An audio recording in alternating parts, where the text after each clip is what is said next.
Agency ప్రాంతాల్లో ఉద్యోగ నియామకాలు చేపట్టాలంటూ గిరిజనులు ఆందోళనకు పూనుకున్నారు. పలు చోట్ల నిరసన కార్యక్రమాలు నిర్వహిస్తున్నారు. రంపచోడవరం, చింతూరు ఐటీడీఏల ముందు పెద్ద స్థాయిలో ఆందోళన కొనసాగింది. ఈ నేపథ్యంలోనే ఏజెన్సీ ప్రాంతంలో 100% ఉద్యోగాల భర్తీ పూర్తి చేసేలా చట్టం చేయాలంటూ పలు సంఘాల నేతలు డిమాండ్ చేశారు.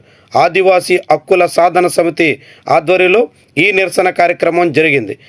ఏజెన్సీ కోసం ప్రత్యేక నోటిఫికేషన్ విడుదల చేయాలని, ప్రత్యేక డిఎస్సి కూడా విడుదల చేయాలని వాళ్ళంతా డిమాండ్ చేశారు.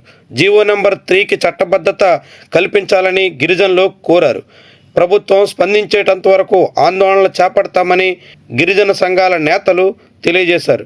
ఆదివాసీ నిరుద్యోగులకు గత ప్రభుత్వం అన్యాయం చేసిందని, ఇప్పుడు కూటమి కూడా అదే దిశలో సాగుతుందని ఆదివాసీ నేతలు మండిపడ్డారు. ఆదివాసీ నిరుద్యోగులకు న్యాయం చేయుటకే ఏజెన్సీలో నిరుద్యోగ పోస్టుల భర్తీకి ఆర్డినెన్స్ తీసుకురావాలని కూడా డిమాండ్ చేశారు. ఓట్ల కోసం హామీలు ఇచ్చి ఇప్పుడు మాట తప్పుతారా అంటూ డిమాండ్ చేశారు. ఖచ్చితంగా నిరుద్యోగుల ఆవేదనను గుర్తించి ఏజెన్సీలో ఉద్యోగ నియామకాలు చేపట్టకపోతే నిరసన ఉద్యమం తీవ్ర స్థాయిలో చేపడతామని డిమాండ్ చేశారు.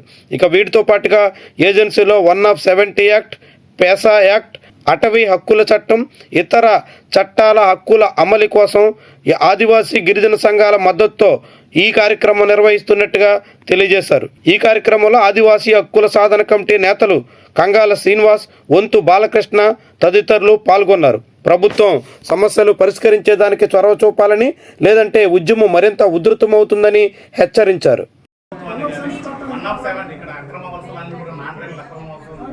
నిలుపుదల చేసి 107 కరెక్ట్ గా ఇంప్లిమెంట్ చేయండి.